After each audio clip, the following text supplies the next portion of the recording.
안녕하세요. 오늘 저희가 좀 깊게 파볼 내용은요. 노령견의 장 건강, 그리고 면역력에 대한 아주 흥미로운 연구입니다. 네, 맞아요. 특정 프리바이오틱스와 포스트바이오틱스 혼합물, 이걸 줄여서 SCFOS 플러스라고 부르던데 이게 노령견한테 어떤 영향을 주는지 분석한 사이언티픽 리포츠 논문이 있더라고요. 네, 그거죠. 그래서 이 보충제가 과연 노령견 건강 유지에 어떻게 도움이 될 수 있는지 핵심만 좀 짚어보려고 합니다. 이게 왜 중요하냐면요. 사람처럼 반려견도 나이가 들면 어쩔 수 없이 면역력이 좀 떨어지거든요. 아, 그렇죠. 그리고 염증 수치도 올라가고. 그런데 요즘 보면 장 안에 사는 미생물들, 이 장내 미생물이 이런 노화 과정에 생각보다 훨씬 중요한 역할을 한다는 게 밝혀지고 있어요. 아, 정말요? 네, 이 연구는 바로 그 부분을 파고든 거죠. 아, 노령견도 진짜 사람처럼 면역력이 떨어지는군요. 저희 집 강아지도 이제 나이가 되니까 확실히 예전 같지 않던데. 그렇죠, 그렇죠. 그래서 더 궁금해지네요. 연구는 어떻게 진행됐나요? 구체적으로 좀 알려주시죠. 네, 일단 건강한 노령견 22마리를 대상으로 했고요. 이걸 두 그룹으로 나눴습니다. 네. 그래서 77일 동안, 그러니까 한 2달 반 정도 관찰을 한 건데요. 한 그룹은 그냥 일반 사료만 먹이고 다른 그룹은 그 사료에다가 SCFOS 플러스 보충제를 추가해서 먹였어요. 아하, 비교를 했군요. 그렇죠. 중간에 이제 라임병 백신을 다 바쳤고요. 그 백신 맞기 전이랑 후 이렇게 나눠서 분변 샘플로는 장내 미생물이 어떻게 변하는지 보고 또 혈액 샘플로는 면역 관련 지표들을 측정한 거죠. 네. 그럼 77일 뒤에 그 장내 미생물 환경 있잖아요. 거기엔 어떤 변화가 있었어요? SCFOS 플러스를 먹은 그룹에서 상당히 뚜렷한 변화가 보였어요. 오. 전체적인 미생물 군집 구성을 보면요. 뭐랄까? 건강한 장하고 관련된 특정 미생물 그룹, 예를 들면 박테로이데테스, 문 같은 것들은 좀 늘어나고 다른 그룹은 상대적으로 좀 줄어드는 그런 경향을 보였어요. 좀 더 구체적으로요. 어떤 세균들이 주로 변했는지 궁금한데요. 네, 그게 중요하죠. 특히 뭐 베가모나스라던가 메가모나스요? 네, 그리고 파스콜락토박테리움 같은 이런 이름들이 좀 어려운데 아, 네네. 아무튼 얘네들이 장 건강에 되게 중요한 단세지방산 SCFA라고 하죠. 이걸 만드는 것과 관련이 있다고 알려진 유익균들이거든요. 아하. 얘네들 비율이 눈에 띄게 증가했습니다. 여기서 중요한 건 이게 그냥 세균 이름 몇 개가 바뀌었다 이게 아니고요. 네. 장 건강의 핵심 물질인 단세지방산을 만드는 능력이 더 좋아지고 어쩌면 해로운 균들이 살기 좀 어려운 환경으로 바뀌었다는 걸 의미할 수 있다는 거죠. 와, 그렇군요. 들어보니까 연구진이 자체적으로 만든 지표 같은 것도 있다던데요. 그건 뭔가요? 장 건강 점수 같은 건가요? 아, 네, 맞아요. 연구진이 이제 유익균으로 볼 수 있는 애들이랑 좀 유해균일 가능성이 있는 애들, 이 그룹들의 비율을 가지고 일종의 장 건강 지표 같은 걸 만들었어요.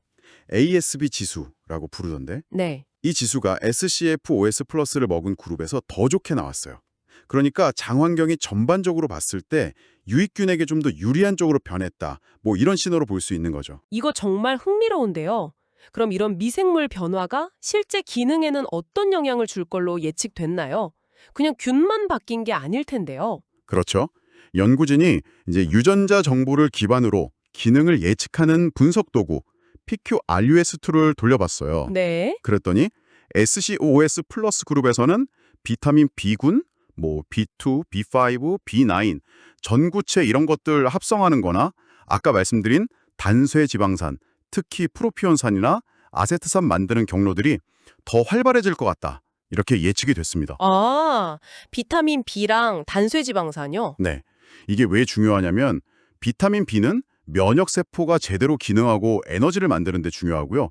단쇄지방산은 뭐 말할 것도 없이 장벽을 튼튼하게 하고 염증을 조절하는 장 건강의 핵심이거든요. 그렇군요. 확실히 의미가 있네요. 그럼 이런 장내 변화가 면역 지표하고도 관련이 있었나요? 아까 잠깐 언급하셨는데 이전 연구에서 이 보충제가 노화 관련 면역 지표를 좋게 했다는 결과가 있었다고요? 네, 맞아요. 그 이전 연구, 완박핵 연구팀이 2024년에 발표한 걸 보면요. 면역 노화 지표 중 하나인 CD4 대 CD8 T세포 비율을 좀 개선한다거나 또 혈청 IgA 농도를 감소시키는 그런 긍정적인 효과가 있었어요. 네. 이번 연구에서는 여기서 한 걸음 더 나아가서 특정 장내 세균이 변하는 거랑 이런 면역 지표들이 변하는 거, 이 사이의 상관관계를 분석해 본 겁니다. 상관관계. 아, 이게 있다는 건 알겠는데 근데 이게 정말 이 세균 때문에 면역이 좋아졌다. 이렇게 딱 말할 수 있는 건가요? 아니면 그냥 우연히 같이 변한 걸 수도 있지 않을까요? 아, 정말 중요한 질문이십니다. 연구진도 이 점을 강조하는데요. 이건 인과관계가 아니라 상관관계라는 거예요. 그렇죠. 예를 들면 스큐에프에스 플러스 그룹에서 늘어났던 그 메가모너스나 파스콜락토박테리움 같은 균들이 혈청 IgA나 IgG 같은 면역 단백질 농도와 의미 있는 관계를 보였어요. 네네. 특히 노화나 염증이 있을 때 좀 증가하는 경향이 있는 총혈청 IgG 농도 있잖아요. 네. 이게 스큐에프에스 플러스 그룹에서 더 많았던 푸소박테리움이나 박테로이데스 같은 균들하고는 음의 상관관계, 즉 반비례 관계를 보였어요. 반대로 움직였다는 거군요. 그렇죠. 이게 이 균들이 직접 IgG를 낮췄다, 이런 증거는 아직 아니지만 어쨌든 이 보충제가 장내 미생물을 조절해서 노화와 관련된 면역 변화에 좀 긍정적인 영향을 줄 수도 있겠다. 이런 가능성을 아주 강하게 보여주는 단서가 되는 거죠. 아하, 그렇군요. 그럼 이 연구 결과를 종합해보면 스큐에프에스 플러스라는 보충제가 노령견의 장 속에 사는 유익균들, 특히 단쇠지방산이나 비타민 B를 만드는 애들을 늘리고 이게 어쩌면 노화와 관련된 면역 지표 개선과도 연결될 수 있다? 이런 이야기네요. 네, 정확히 그거죠. 핵심은 이 특정 프리바이오틱스, 포스트바이오틱스 혼합물, 즉 스큐에프에스 플러스가 노령견의 장 환경을 긍정적으로 바꿔주고 이걸 통해서 노화에 따른 면역 기능 저하에도 좋은 영향을 줄 수 있는 가능성을 보여줬다는 점입니다. 네. 물론 연구진도 밝혔듯이 아직 표본수가 좀 적었고 또 우리가 본 건 어디까지나 상관관계라는 점은 기억해야겠죠. 네, 맞습니다. 한계점도 분명히 인지해야겠네요. 자, 그럼 마지막으로 청취자 여러분께 한번 생각해 볼 만한 질문을 던져보겠습니다. 네.